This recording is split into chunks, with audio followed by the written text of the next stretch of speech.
So I was really hoping to get those custom Batman popcorn tins. They look pretty good, and as soon as I was next in line, they were sold out completely. I did get some pens. At least I got something down the line, but I still wanted that custom popcorn bucket.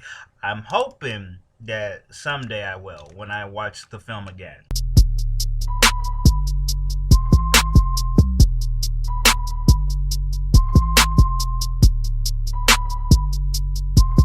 What is going on, everyone? My name is Alex, and this is my spoiler free review for The Batman. One of my most anticipated movies of the year ever since we first got a glimpse of it back in 2020.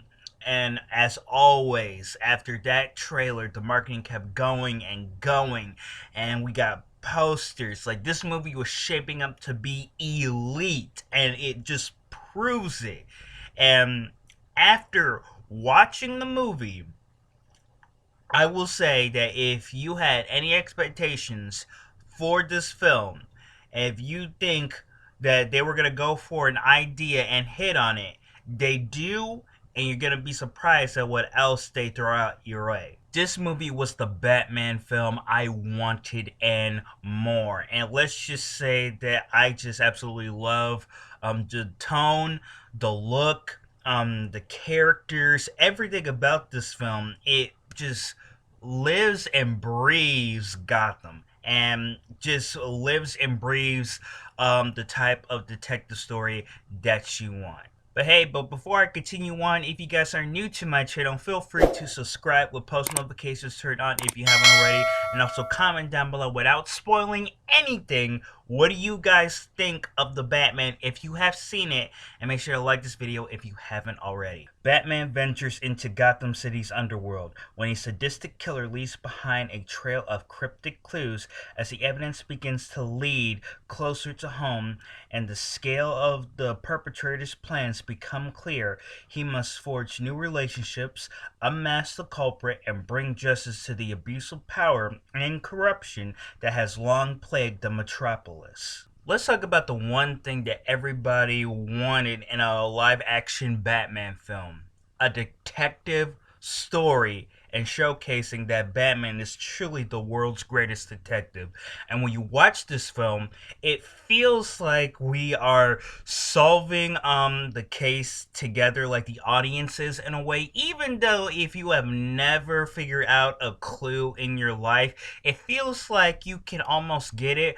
But when it comes to like hardcore Batman fans, who knows, maybe you were right on the money, and I can definitely see that. And when we get into our first case, Bruce is already thinking. He has all this tech that really helps him, that which I like. And let's just say that this Batman is just one step ahead when it comes to like cases. Like, he very much has studied a whole lot of things when it comes to universities. Judging on the prequel novel, and I haven't read it, but I did check 3C's Films video on that. And if you haven't, go check that out, because the prequel novel really helps when it comes to the story of the Batman. Just everything after case, after the next case, Batman is just on it, and he is trying to get answers. And the detective style that Matt Reeves put, while also Robert Pattinson's performance when it comes to solving these cases, are really good. I liked it. And like, ever since like I rewatched Batman the Animated Series and just watching random Batman movies, it really dives into the detective side of Batman. And I just like that we finally got a detective style story when it comes to Bruce Wayne and his alter ego, because like I always wanted that in film, and they nailed it. I really enjoyed Bruce and Gordon's relationship in here. Jeffrey Wright is really good as Jim Gordon, and pretty much their friendship after 2 years trying to work together, it really is good. I just feel that connection, and it really is nice to see. I liked the very use of Jim Gordon in this movie. I like that we have more of him, because like Jim is always one of my like favorite characters in like the Batman universe, and to see him and Batman just solving cases together, just trying to work together, and pretty much them together trying to convince the rest of the police department that Batman really is a good guy and trying to help, really is a nice way to step into things. I just really like their relationship that they have for each other. And when Commissioner is not working with Batman, he always tries to go for a more positive change. And I think that if we ever get like a sequel to the Batman, I really want to dive into how Gordon could really shape up the GCPD into a better shape. Because, like, let's just say there are a whole lot of people out there that really is nosy, and I just want to see how he would handle the situations if he were to take charge. Because, like, Jim is not even a leader in this first film. He's just trying to do his job, but he has the qualifications of being a leader because we all know him as Commissioner. But again, that relationship between him and Batman solving these cases together was really, really good. It definitely gave me strong team up seven vibes when it came to Morgan Freeman and Brad Pitt. That was the same thing between Batman and Gordon, and I like that. Seven is one of my favorite movies, and I saw that. I saw that. You want to know who else did a good job in here? Dano as the Riddler. And speaking of like Seven, very similar, Zodiac is really one of my favorite movies ever. And his Riddler is so based on like the Zodiac killer. He was just crazy, insane, and we all know Paul's work when it came to There Will Be Blood and Prisoners and like some other stuff. I haven't seen his other work too, but I know it's good. He comes in here. And when the Riddler does his thing, causing these kills and traps, it really is creepy. And when it got into like the third act and just pretty much the reveal, man, I felt that intensity, and it was very strong in here. When I tell you the Riddler just gave me that creepy sort of vibe, it definitely did that. I would say that like he is like one of the best. He should be in the category of best comic book villains. The Riddler is so good in here, and I know Jim Carrey was the first, and like we all know Jim Carrey's like stick. But like I didn't mind that, but I always want a serious take on the Riddler, and Paul just comes in and kills it. Like he could be like like supportive when it comes to like the things that he does, but when someone pisses him off, man, does he have like a pissed off switch. Zoe Kravitz as Catwoman. Let's just say that like I don't think she becomes Catwoman in the film.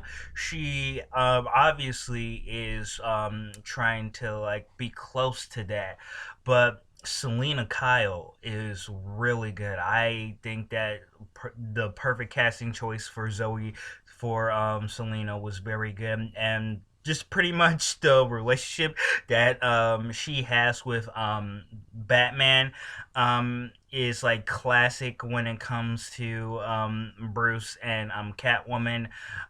There's a whole lot of tension, and I'm not talking about high tension. You know what type of tension I'm talking about. It's all there, and I think that she nails it. She comes in, being like supportive, like helping someone out, and then one thing led to another. And let's just say that when she wants something done, she is gonna go after it no matter what it takes. So definitely has that presence of like what Catwoman is, and I feel like we have gotten it before in the other like adaptations to Catwoman, but something about Zoe Kravitz really got my attention and it really hold me, and I think she did an amazing job. I just want to talk about the score because the score is phenomenal.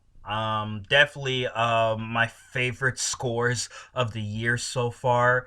Michael, I don't know how to say his last name, but let's just say that he's been killing it. He did Spider-Man No Way Home, and now he did this, and I believe he's also going to be doing Thor Love and Thunder. Like, the man is getting paid, and like his score for the Batman is just so good, especially like the music when it comes to the opening and certain types of action scenes. It really goes well together. Oh, and speaking of action scenes, you're gonna love it. Like the action set pieces, while there were like some in there, but really it was just more of like getting along with the story.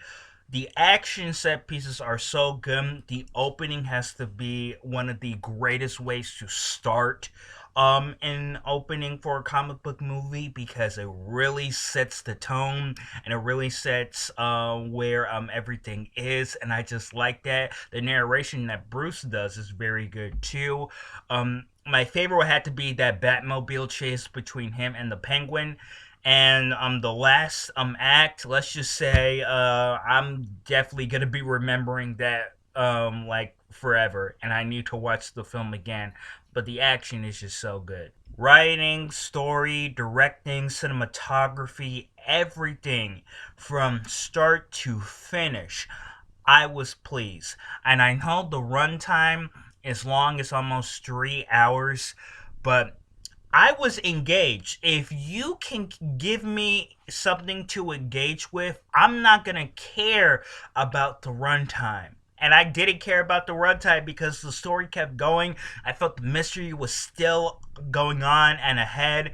And let's just say there are bright futures ahead for a sequel, basically a trilogy. I want a trilogy of this movie. But at the very end, how everything was, and particularly the aftermath of things, I would say to me that was like Batman just like finding out who he is because he's still a learning Batman. This Batman is still in pain. He takes punches. He's not that very equipped when it comes to like fast reflexes. But he is always one step ahead. He always has a plan for how things go. And after that aftermath, he just realized that he's more. He's something more, and he needs to go on that path. He's already on it, but he figures out that there is more work that needs to be done and more work for his character, and pretty much what the Batman could do for a whole lot of people. If I had any negatives to say, I honestly don't. Probably because I just watched the movie for the first time. I have to watch the movie again to see if I notice any mistakes. But for right now, I haven't seen any. There's not like a single thing I would change. Like no nitpicks whatsoever. Just everything felt good, right. Definitely feels like Batman, and I wanted this detective movie to be amazing, and it was, to be as heartbreaking, to be brittle, to be challenging, and it was all those things. So I was definitely pleased when it comes to this film. One of my most anticipated movies did not fail me at the least. So with that being said, I'm gonna give the Batman, a 5 out of 5 stars. I think that this movie deserves it. Definitely gonna be a movie that's not gonna be a whole lot of people's favorite, but if you watch a whole lot of Batman content and just like the comics, video games, or just checked out the live action movies, whatever it is may be, I think a whole lot of people are definitely going to be liking this. It definitely is going to be considered the best comic book movie of 2020. I don't think anybody would top this year. Matt Reeves, You did an amazing job. And that is my review. Thank you guys so very much for checking this out. I will definitely do a spoiler review once I watch the movie again. But thank you guys so very much for checking it out. Make sure you guys subscribe with post notifications turned on. Like this video if you haven't already, and comment down below what you guys think of the Batman again without spoiling anything.